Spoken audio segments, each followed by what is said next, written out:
Hi, thanks for watching my tutorial about the Action Replay Max for the PlayStation 2 console. In this video I intend to show you how to use cheat codes with your copied games. Now I'm sure by now if you're a person who's actually duplicated a couple of CD or DVD-ROM games for your PlayStation 2 console, for the purposes of backup only of course, you found yourself in a predicament where you are unable to use cheat codes for any of your games that are on CD or DVD-ROM that were archived to amateur CD or DVD-ROM discs that are not in any way PlayStation or Sony certified. In this video, I first explain the errors that you can get whenever doing this, why this occurs, and finally how you may make resolve of this tragically annoying problem and go on about your life as usual with cheat codes enabled on otherwise duplicated games. So here's the PlayStation 2 gaming console in question that we'll be using for this demonstration. It currently has a mod chip, Infinity V1.93, installed within its console. This is the actual Action Replay disc that we'll be using for this demonstration. Though I'm unsure of the actual software version of this particular releaser, I can tell you that I got this disc around December 2004. Now I'm certain that it's frustrated all of us to an extent, to where we've actually tried several different methods to actually boot these games. The first method, brute force.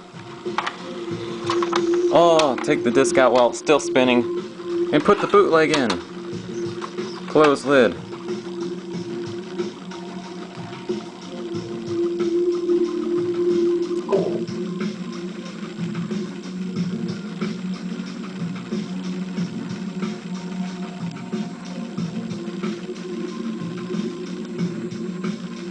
The game just sits there and lags and lags and lags.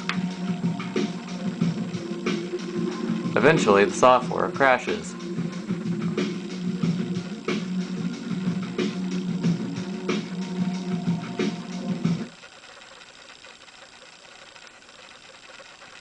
And as we can see why. The disk type was a CD-ROM. We tried to boot a DVD-ROM. That's why this is not working. And of course, there were others who tried to do it the innate way, as if they were going to boot, you know, a game as they had always booted with an Action Replay Max.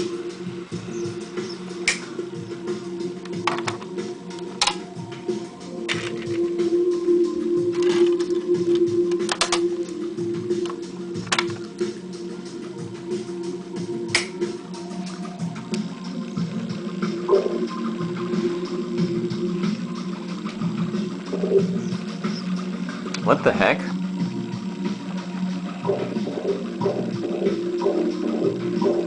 It's not working. Well, maybe it didn't get the disc right. Let's see here.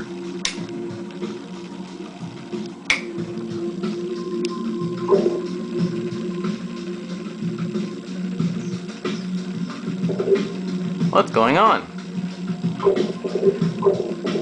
This was the biggest frustration I had. I sat here and I played with it for hours and hours and hours before finally realizing it was actually programmed into the Action Replay Max software.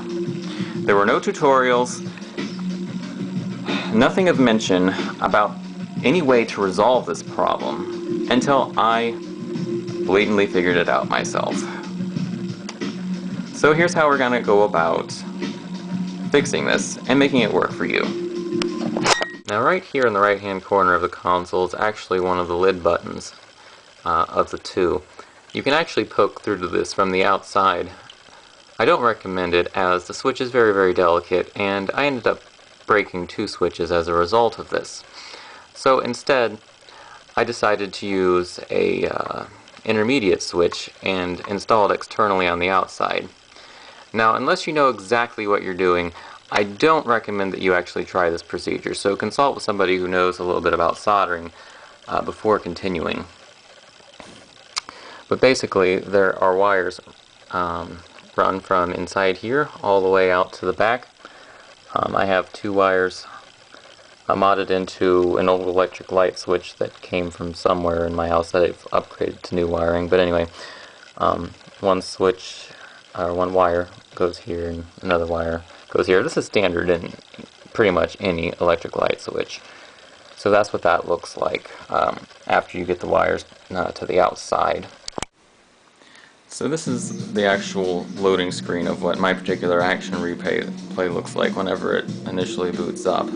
Just as a generic example, we're going to use the game Jade Cocoon 2.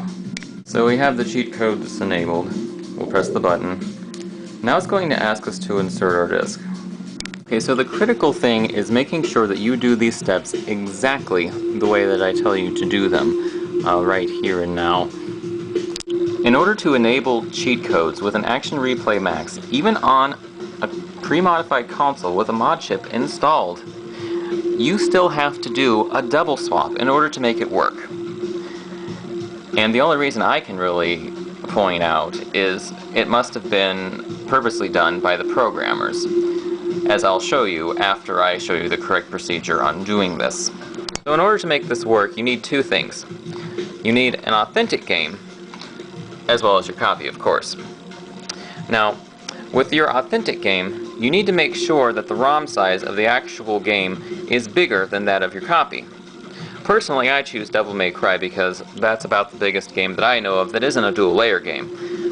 This works for just about every DVD-5 game that I've ever put into the console. Alright, once you got your legit game in hand, go ahead and interrupt your disk switch.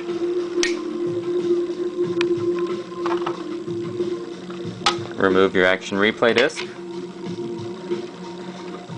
Replace with your legitimate disc.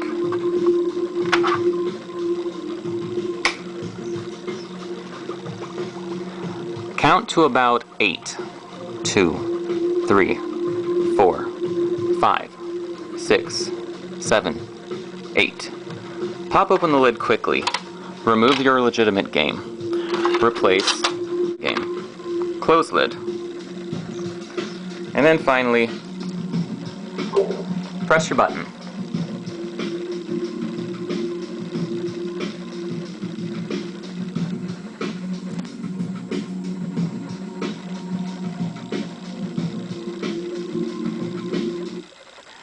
That certainly was a lot of work, but it was worth it. You're welcome. Be sure to tune in for more the next time I find out something useful. Thanks. Bye-bye. Curious about how that crazy looking switch in this particular movie works? Be sure to view my other movie about how this switch actually performs and how you might go about putting it into your system if you so desire.